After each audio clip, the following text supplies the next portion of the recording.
नमस्कार, आप देख रहे हैं मध्य प्रदेश छत्तीसगढ़ का बुलेटिन की शुरुआत करेंगे, लेकिन उससे पहले नजर डाल लेते हैं सुर्खियों पर।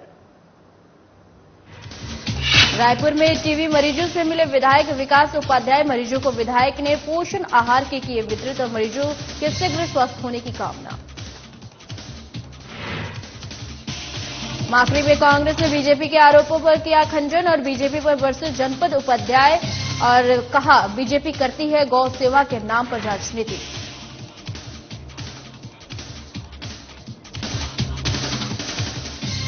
बिलासपुर में कलेक्टर ने जनदर्शन ने सुनी लोगों की समस्याएं। घरेलू समस्याएं लोगों के ने कराई अवगत और कलेक्टर ने कई समस्याओं का मौके पर किया समाधान। बालाघाट में स्कूली छात्रों को दिखाई गई द केरला स्टोरी। फिल्म के माध्यम से जागरूक करने का किया गया प्रयास।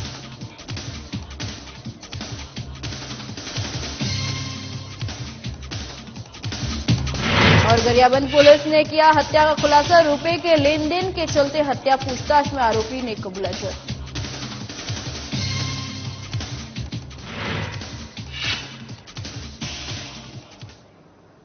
बढ़ते हैं खबरों की तरफ। आगामी चुनाव को लेकर पूर्व सीएम दिग्विजय सिंह 3 दिवसीय निमाड़ दौरे पर हैं और इसी क्रम में दिग्विजय सिंह खंडवा पहुंचे, जहां उन्होंने गृह मंत्री डॉक्टर नरोत्तम मिश्रा पर जुबानी हमला बोला।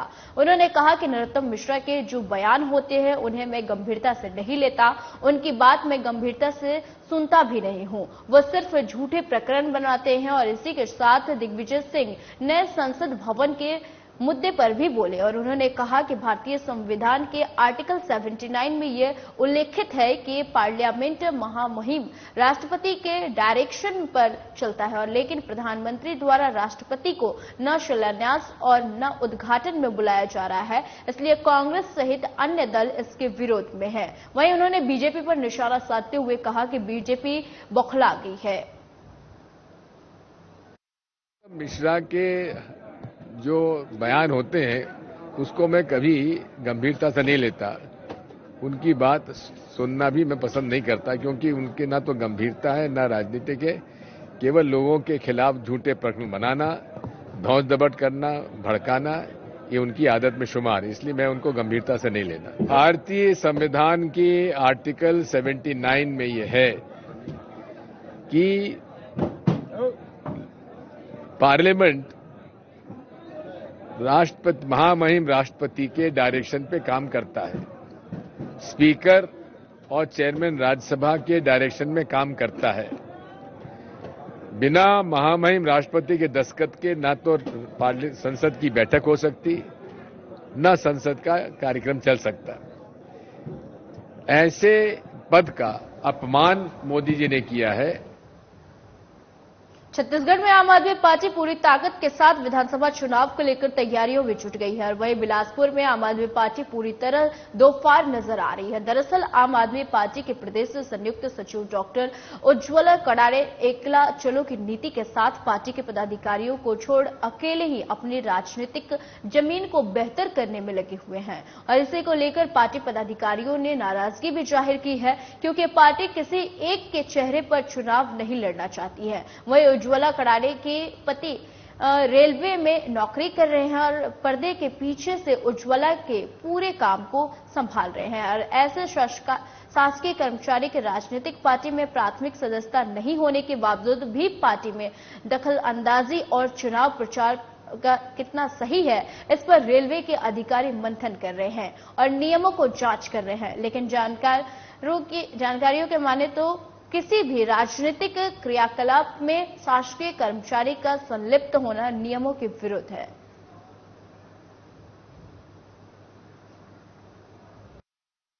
रेलवे का अपना कंडक्ट रूल है। इस कंडक्ट रूल के अनुसार यदि कोई कर्मचारी या कोई भी रेलकर्मी किसी भी अगर राजनीतिक पार्टी गतिविधियों में शामिल होता है या उसमें संलग्न रहता है तो उसके विरुद्ध अनुशासनात्मक कार्रवाई जो कंडक्ट रूल के अनुसार है। माकड़ी जनपद उपाध्यक्ष और सरपंच ग्राम पंचायत प्रतिनिधियों गौठान जाकर बीजेपी के आरोप का खंडन किया है। कांग्रेस प्रतिनिधियों का कहना है कि ग्राम पंचायत हीरावड़ी में कुछ दिन पहले बीजेपी कार्यकर्ता और पूर्व मंत्री ने गौठान में जाकर अनर्गल आरोप सरकार के ऊपर लगाए थे, जिसे खंडन करते हुए ग्राम पंचायत सरपंच प्रतिनिधि और वार्ड पंच ने इस बात का खंडन किया है कि वर्तमान में वहां गौठान संचालित है और गौठान में पेयजल के लिए बोर बोर खनन करवाया गया है और जो कि ठीक अवस्था में है। और गोबर खरीदी की बात करें तो पिछले एक महीने में 23 क्विंटल की खरीदी की गई है। जनपद उपाध्यक्ष गौतम कुमार साहू ने कहा कि बीजेपी हमेशा गौ सेवा के नाम पर राजनीति करती है।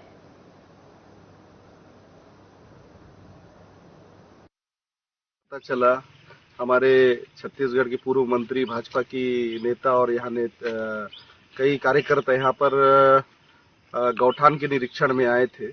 मैं बताना चाहूंगा कि हमारे छत्तीसगढ़ सरकार की महत्वाकांक्षी योजना है। आज ये हम इस स्थल में जहाँ पर खड़े हैं, आप देख रहे होंगे, आप उधर दिखाइए, गौ हमारे गौ पालक यहाँ पर सभी गौचरण करते हैं। साथ ही साथ यहाँ पर पैरा की व्यवस्था है और पेयजल हेतु भी हमारे पास डबरी का खनन किया गया है और बोर का खनन किया है। पानी पर्याप्त है। यहाँ विद्युत की जो सौर ऊर्जा है वो अभी तक नहीं लग पाया है। और जैसा आरोप लगा रहे थे कि गोबर खरीदी नहीं हो रही है, तो मैं अवगत कराना चाहूंगा, लगभग 23 कुंटल यहाँ पर गोबर खरीदी की गई। अभी खाद नहीं बना है, एक प्रोसीजर में है। प्रदेश के सीएम शिवराज सिंह चौहान ने प्रदेश के कर्जदार किसानों को बड़ी सौगात दी है। बता दें कि सीएम ने कर्जदार किसानों के कर्ज पर ब्याज को माफ किया है।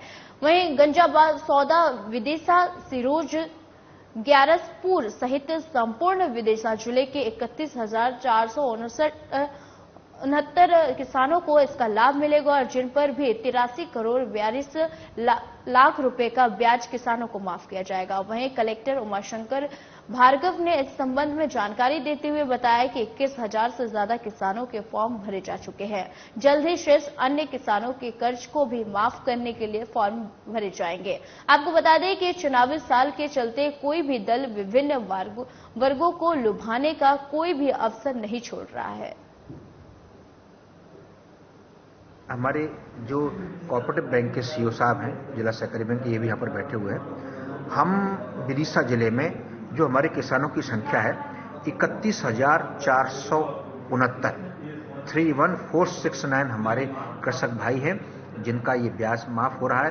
और जो कुल ब्याज माफ हो रहा है ये हो रहा है 83 करोड़ 82 लाख है।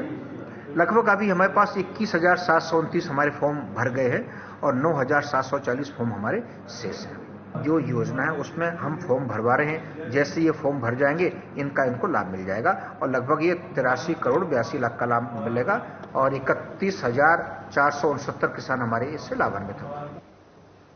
रायपुर में संसदीय सचिव और विधायक विकास उपाध्याय ने पश्चिम विधानसभा क्षेत्र के उपचारस्थ टीबी मरीजों से अपने वही निज निवास कार्यालय में मुलाकात की और बता दें कि विधायक ने जिला मुख्यालय चिकित्सा और स्वास्थ्य अधिकारी से मुलाकात करके टीबी मरीजों से मिलने की अनुमति ली थी और जिसके बाद विधायक टीबी मरीजों से मिलने और मरीजों को पोषण आहार वितरण कर उन्हें शीघ्र स्वस्थ होने की कामना की। इस दौरान जिला मुख्य चिकित्सा और स्वास्थ्य अधिकारी डॉक्टर मिथिलेश चौधरी और जिला क्षय उन्मूलन अधिकारी डॉक्टर अविनाश चतुर्वेदी सहित वरिष्ठ चिकित्सा पर्यवेक्षक अशोक उइके और तुलसी मानिकपुरी मौजूद रहे।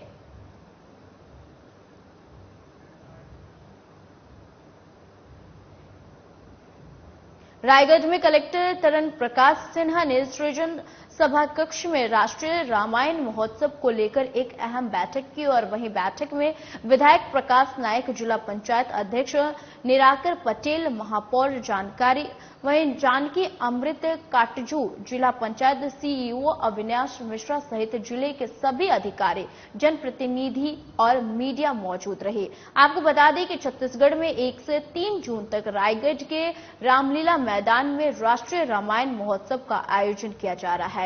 संस्कृति विभाग द्वारा महोत्सव की तैयारियां जोरों शोरों पर चल रही है और महोत्सव में विशेष रूप से अर्णकांड को भी केंद्रित रामायण गाथा के प्रस्तुति में होगी और वहीं सीएम भूपेश बघेल महाआरती करेंगे। इस दिन 3 दिवसीय बृहद आयोजन में प्रतिदिन राष्ट्रीय स्तर पर बड़े कलाकारों की प्रस्तुतियां भी होगी और जिसमें कुमार विश्वास, मैथिली ठाकुर, बाबा हंसराज, रघुवंशी, लखवीर सिंह लखा और सम्मुख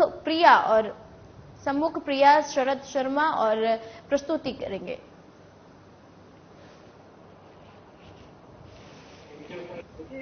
1 जून से 3 जून के बीच रायगढ़ जिले में राष्ट्रीय रामायण महोत्सव का आयोजन किया जा रहा है और इसके लिए सब तैयारियां चल रही हैं। संस्कृति विभाग के द्वारा इसमें सभी राष्ट्रीय दलों के स्वागत और उसके लिए तैयारी भी की जा रही है। और आज इसके संबंध में रायगढ़ जिले के जितने सामाजिक संगठन हैं, वरिष्ठ नागरिक हैं, सभी दलों के सदस्यों को बुलाया गया था और एक सार्थक चर्चा यहाँ पर की गई है और विभिन्न नागरिकों से इसके संबंध में सुझाव भी प्राप्त हुए हैं। बहुत अच्छे सुझाव भी प्राप्त हुए हैं। तो हम लोग ये चाह रहे हैं कि एक ऐतिहासिक आयोजन 1 तारीख से 3 तारीख के बीच किया जाए और इसके लिए इसके संबंध में किया जा रहा है। जैसा कि अभी संचालक संस्कृति ने बताया कि बहुत से राज्यों से और अंतर्राष्ट्रीय स्तर से भी कलाकार यहाँ पर आने वाले हैं, तो उनको यहाँ पर कोई दिक्कत न जाए। और रायगढ़ संस्कारधानी नगरी रही है, यहाँ पर आतिथ्य की पुरानी परंपरा रही है, तो सभी लोगों ने एक स्वर से इस बात को कहा है कि यहाँ पर एक ऐतिहासिक और भव्य आयोजन रामायण कथा का किया जाएगा। भारतवर्ष में प्रथम बार राष्ट्रीय रामायण प्रतियोगिता का आयोजन जिला रायगढ़ में 1 से 3 जून आयोजित किया जाएगा। 15 राज्यों के द्वारा अपनी सहमति इस कार्यक्रम में आने के लिए दी गई है और साथ ही साथ इसमें 4 विदेशी दल भी इस कार्यक्रम में आएंगे। इसके साथ साथ हमारे प्रत्येक दिन हनुमान चालीसा का पाठ होगा और आखिरी दिन केलो नदी की, उनको माता का दर्जा यहाँ प्राप्त है, तो केलो आरती की जाएगी। साथ ही साथ प्रथम, द्वितीय और तृतीय दिन राष्ट्रीय स्तर के कलाकार भी यहाँ आएंगे। प्रथम दिन षणमुख प्रिया और शरद शर्मा जी सोनी टीवी की तरफ से यहाँ पे आ रहे हैं। ये सारे इंडियन आइडल के विजेता हैं, सारेगामा के विजेता हैं। द्वितीय दिन बाबा रघुवंशी जी, हंसराज रघुवंशी जी यहाँ पे आएंगे, जो एक बॉलीवुड के जाने माने कलाकार हैं। उनके साथ ही लखवीर सिंह लखा जी यहाँ रहेंगे। आखिरी दिन मैथिली ठाकुर जी वो यहाँ पर प्रस्तुति देंगी और साथ ही कुमार विश्वास जी, जो एक प्रसिद्ध कवि हैं पूरे भारतवर्ष में, वो उन्होंने अपनी एक नई प्रस्तुति तैयार की है राम जी के ऊपर, तो वो एक म्यूजिकल प्रस्तुति यहाँ पर प्रस्तुत करेंगे। में राष्ट्रीय रामायण महोत्सव का आयोजन हो रहा है और राम भगवान हम सब के आराध्य हैं, चाहे वो भाजपा हो, चाहे वो कांग्रेस हो, चाहे वो बसपा हो, चाहे वो जोगी कांग्रेस हो, चाहे कोई भी दल हो।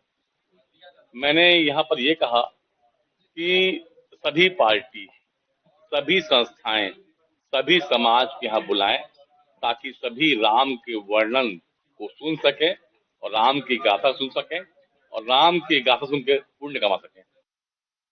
बिलासपुर में प्रत्येक मंगलवार की तरह इस बार भी जनदर्शन का आयोजन किया गया और जहां जिले भर में लोग अपनी अपनी समस्याएं को लेकर कलेक्टर कार्यालय पहुंचे, जहां लोगों ने अपनी बात कलेक्टर के सामने रखी। और बता दें, लोगों ने कलेक्टर को खाद से लेकर और भी कई घरेलू समस्याओं से अवगत कराए, जहां पर कलेक्टर ने मौके पर कई समस्याओं का समाधान भी किया। साथ ही भरोसा भी दिलाया कि आगे भी इसी तरह से समस्याओं का समाधान किया जाएगा।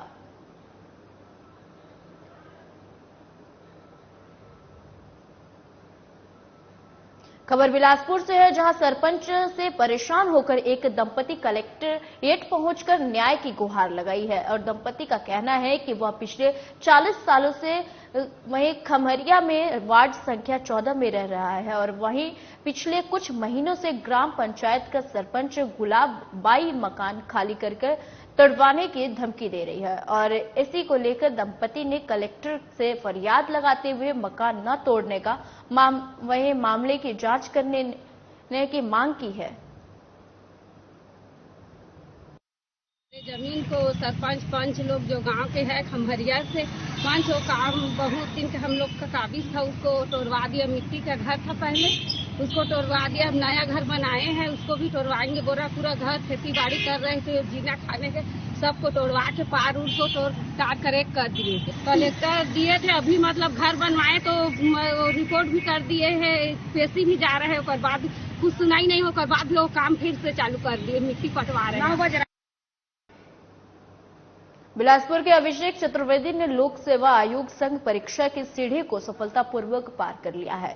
परिणाम आते ही अभिषेक के घर और क्षेत्र में खुशी का माहौल है। अभिषेक की मां संगीता चतुर्वेदी ने जानकारी देते हुए बताया कि बचपन से ही अभिषेक पढ़ने में तेज है और अभिषेक के नाना जी ने उसके 1 साल पूरे होने पर कह दिया था कि वह बड़ा होकर IAS या IPS बनेगा।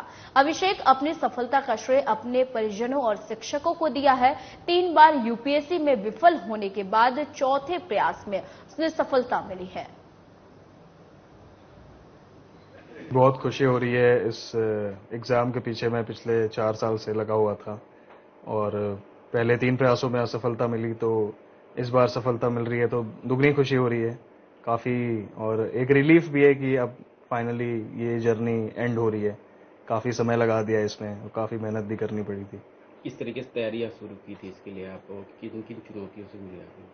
तैयारी मैंने 2018 में शुरू की थी। मैं दिल्ली में 1.5 साल के लिए कोचिंग करने गया था वहाँ पे, और बेसिक किताबें NCERT वगैरह पढ़ी थी। और चुनौतियां तो काफ़ी आती हैं, मतलब कई बार कंपटीशन में लगता है कि हम कहाँ खड़े हैं, कई बार टेस्ट में नंबर कम आते हैं, तो बहुत चीज़ें डिमोरलाइज करती हैं। लेकिन काफ़ी आत्मविश्वास था मुझे कि मतलब हो जाएगा, मेहनत करते रहूँगा तो हो जाएगा। तो सेल्फ कॉन्फिडेंस ने काफ़ी मदद किया, मतलब सारी चुनौतियों को झेलने में। खुशी तो बहुत हो रही है और खुशी के तो मतलब कोई लिमिट नहीं है, और बस यही बोलेंगे। बिल्कुल बचपन से ही उसकी, मतलब हम लोग बचपन से ही बोले, उसके नाना बोलते थे कि मतलब मेरा नाती IAS IPS बनेगा। जब वो 1 साल का था तब से उसके बिल्कुल मतलब पेशेंस था उसके अंदर हर चीज के। बधाई संदेश मिल रहे होंगे। बिल्कुल, बहुत बहुत बहुत सब अपनों के आ रहे हैं, सभी के आ रहे हैं, जो उसको बचपन से गोद में खिलाए हैं उन लोग के आ रहे हैं, तो बहुत अच्छा लग रहा है सब। खबर गरियाबंद से है, जहां राजिम थाना क्षेत्र के चौबेबांधा में कल हुए हत्या के मामले में पुलिस ने महज 24 घंटों के भीतर ही हत्या के आरोपी को गिरफ्तार कर लिया है। मिली जानकारी के अनुसार 5000 रुपए के लेन देन के चलते दोस्त ने ही दोस्त को मौत के घाट उतार दिया। पूछताछ में आरोपी कबूल किया है कि मृतक तोमन पटेल और उसके बीच दोस्ती थी, लेकिन इसी दरमियान आरोपी ने मृतक तोमन पटेल को 5000 रुपए के लिए थे और मृतक ने पैसे नहीं लौटाए और आरोपी की बहन को लेकर अश्लील टिप्पणी भी करता था। इन्हीं बातों को लेकर आरोपी ने मृतक दोस्त को मौत के घाट उतार दिया। 24 घंटे के भीतर पुलिस ने मामले का खुलासा कर आरोपी को जेल भेज दिया है। सूचना मिली दिनांक 24 को कि चौबेबांधा तालाब के पास कोई अज्ञात व्यक्ति का लाश पड़ा हुआ है। मौके पर जाकर के तस्दीक किया गया। जो मृत अवस्था में जो पड़ा हुआ था उसका शिनाख्ती कर ली गई। तोमन पटेल के रूप में पहचान की गई उसकी। इस संबंध में हमने सघनता से जांच निर्देश प्राप्त करके जांच शुरू किया, जिसपे एक संदेही व्यक्ति के ऊपर शक करना उसके परिवार और परिजनों ने शक जाहिर की, जिस पर उससे गिरफ्तार कर हिरासत में लेकर पूछताछ किए। फिर जो आरोपी है कमल नारायण पाल, वो शौच के लिए गया, तो शौच से आने के बाद देखने पर वो वही फर्श पत्थर पे लेटा हुआ था, तो वहीं पर रखे फर्श को उठा करके हत्या करने की नीयत से उस पर जानलेवा हमला किया, जिससे उसकी मौत हो गई। मामले में मेमोरेंडम कथन के आधार पर हमने 302 अपराध पंजीबद्ध कर लिए हैं और आरोपी को भी रिमांड। सरायपाली थाना प्रभारी आशीष वासनिक ने मुखबिर की सूचना पर बड़ी कार्रवाई करते हुए 2 अंतर्राष्ट्रीय गांजा तस्करों को गिरफ्तार किया है, जिसके कब्जे से लाखों रुपए के गांजा बरामद किए गए हैं। सरायपाली थाना प्रभारी आशीष वासनिक को मुखबिर से सूचना मिली कि बस स्टैंड सरायपाली में 2 व्यक्ति अवैध रूप से मादक पदार्थ गांजा ले जाने के लिए बस का इंतजार कर रहे हैं। सूचना पर पुलिस स्टाफ पहुंचकर घेराबंदी कर 2 व्यक्ति को पकड़ा है। आरोपियों की गिरफ्तारी पर तमाम धाराओं के तहत मामला दर्ज कर जेल भेज दिया गया है।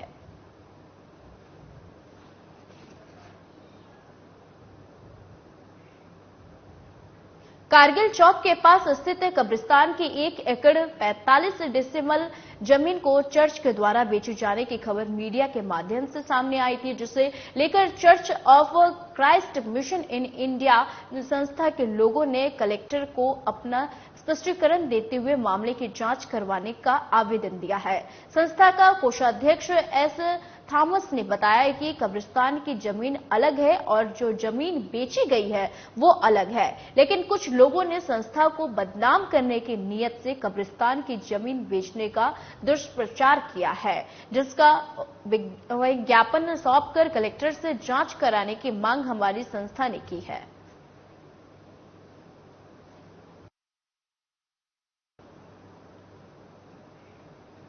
कटंगी विधानसभा के प्रबल दावेदार गौरव पार्थी ने कटंगी विद्यालय के छात्रों को हाल ही में रिलीज हुई फिल्म द केरला स्टोरी दिखाने के लिए बालाघाट के मिराज सिनेमा लाया गया और जिसको दिखाने का उद्देश्य बताते हुए गौरव पारधी ने बताया कि हमारे देश में लड़कियों के साथ लगातार हो रही घटनाओं को देखते हुए यह फिल्म छात्रों को दिखाई जा रही है और उन्होंने यह भी कहा कि यह फिल्म हम सभी के लिए एक अच्छे इंस्पिरेशन है और जिसके माध्यम से इन घटनाओं से बचने और दूसरों को ऐसा काम करने से रोकने का प्रयास कर सकते हैं।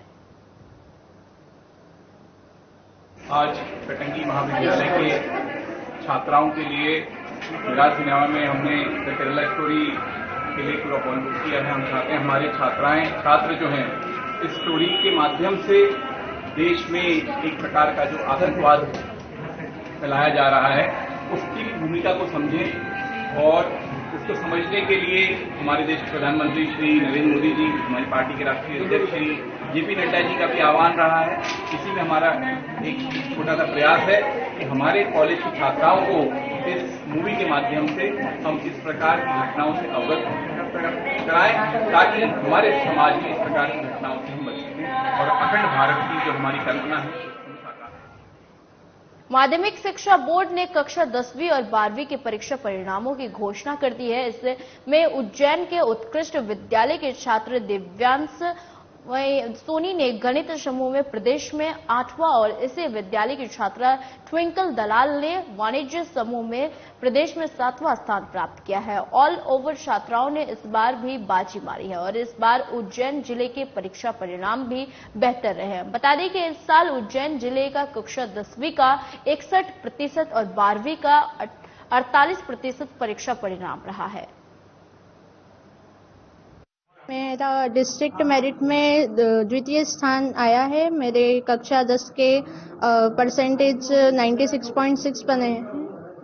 किस प्रकार पढ़ाई करी आपने और क्या इसको श्रेय देंगे? इन सबका श्रेय मैं अपने माता पिता को और मेरे टीचर्स को देना चाहूंगी क्योंकि उन्होंने मेरा बहुत सहयोग किया है। आगे क्या करना चाहेंगे आप? मैं अभी इंजीनियरिंग का मैंने सोचा है, सॉफ्टवेयर इंजीनियरिंग का लक्ष्य रखा है और अभी IIT JEE की तैयारी कर रही हूँ। 12th बोर्ड एग्जाम में 96% है। मेरा राज्य स्तरीय मेरिट में गणित संकाय में मेरा 8वां स्थान है और फिजिक्स केमिस्ट्री मैथ्स मेरे तीनों में 99 मार्क्स है और इस सब का श्रेय मैं पेरेंट्स और टीचर्स को देना चाहता हूँ। क्या आगे क्या करना चाहते हैं आप? आगे मैंने इंजीनियरिंग एंट्रेंस एग्जाम दिया, उसमें मेरा 93.95 परसेंटाइल है, तो मैं सॉफ्टवेयर इंजीनियर बनना चाहता हूँ CS ब्रांच लेके एक अच्छे कॉलेज से। किस प्रकार पढ़ाई करते थे? पढ़ाई तो ऐसा है कि मैं मतलब दिन में 4 से 5 घंटे करता था। मतलब पढ़ाई ऐसी करनी चाहिए कि एक ही बार में पढ़ो तो दिमाग में सेट हो जाए, भले 1 घंटा पढ़ो पर अच्छे से पढ़ो। माध्यमिक शिक्षा मंडल द्वारा वर्ष 2023 का आज परीक्षा परिणाम घोषित किया गया और हमारे उत्कृष्ट विद्यालय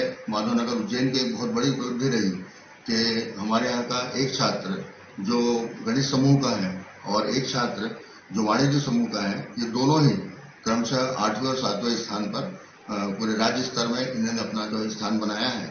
आपका देवांश सोनी जो है ये गणित समूह के अंतर्गत है और इसका 8वां स्थान है और इसी प्रकार वाणिज्य समूह की जो है ट्विंकल जो छात्रा है वो पूरे हमारे प्रदेश में 7वें स्थान के अंतर्गत रही है और ये बहुत बड़ी उपलब्धि इस उत्कृष्ट विद्यालय के लिए है।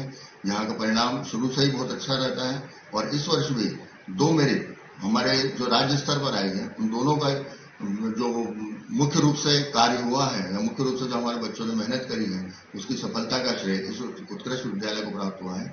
इसके लिए सभी बच्चों को, उनके पालकों को, हमारे साथी शिक्षकों को, सभी को बहुत बहुत बधाई, बहुत बहुत शुभकामनाएं। उज्जैन पुलिस को बड़ी सफलता हाथ लगी है। प्राण घातक हमले के फरार आरोपी को गिरफ्तार कर लिया है। पुलिस को खबर मिली थी कि पिछले 2.5 महीने से फरार आरोपी सूरज उर्फ बारिक लालपुर क्षेत्र में घूम रहा है और इस पर घेराबंदी करते हुए पुलिस ने उसे गिरफ्तार कर लिया है। और इस दौरान पुलिस से बचने की कोशिश में वही गिरकर घायल हो गया था। और आपको बता दें कि जिसे जिला अस्पताल में भर्ती कराया गया है। और सीएसपी सचिन वार्ते ने बताया कि बदमाश के खिलाफ 1 दर्जन से भी ज्यादा अपराध दर्ज है। लगातार इसके पीछे पड़ी हुई थी, 2.5 महीने से फरार था। एक 307 का अपराध इसने नीलगंगा थाना में किया था, जिसके तारतम्य में पुलिस लगातार इसका पीछा कर रही थी। और ये आज लालपुर ब्रिज के पास हमें इसकी सूचना मिली मुखबिर द्वारा कि ये वहां पर होने की आशंका है। पुलिस टीम को जैसे ही वहां पहुंची तो देखकर भागने लगा था, तो इस बीच में उसे थोड़ी चोट भी आई है, तो उसे गिरफ्तार अभी यहाँ पे अस्पताल लाया गया है और अभी उसका उपचार जारी है। और इसमें इसने लगभग 12-13 अपराध भी इसमें पूर्व में पंजीबद्ध है। इस बुलेटिन में फिलहाल के लिए इतना ही। मुझे दीजिए इजाजत। नमस्कार।